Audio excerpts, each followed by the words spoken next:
मतलब तव्हांजी फैमिली मां ई जेको आहे काफ़ी यंग हूंदा आहिनि त जो पॉलिटिक्स जो अच्छा वैसे नंढपिण खां ई जेको आहे तव्हां पलिया वॾा जेका आहे इन में पॉलिटिक्स में ई थिया आहियो त एतिरो मुश्किल न थींदो हूंदो पॉलिटिक्स खे सम्झणु।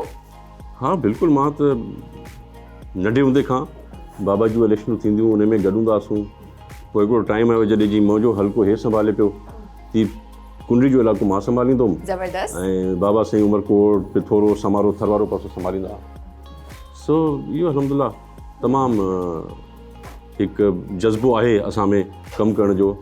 I don't believe in traditional politics, I don't believe in विरासत वारी सियासत, पर आई बिलीव त जेको जंहिंजो हक़ हूंदो आहे उनखे मिलणु खपे। जे मां सम्झां थो त माण्हू सम्झनि था त मां कमु कयां पियो पंहिंजे इलाइक़े में, जे मां उन्हनि खे टाइम ॾियां पियो, स्कीम्स ॾियां पियो, उन्हनि जे सुठे ऐं पंहिंजो ख़राबु वक़्त में गॾु आहियां त मुंहिंजो राइट थिए थो भेण।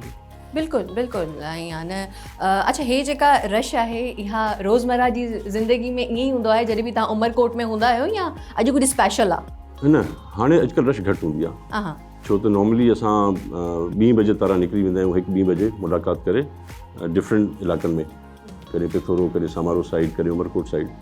त इन्हनि ॾींहंनि में रश मोड घटि हूंदी आहे, छो त माण्हुनि खे ख़बर आहे त मां केॾी महिल निकिरी ईंदुमि पंहिंजे प्रोग्राम सां।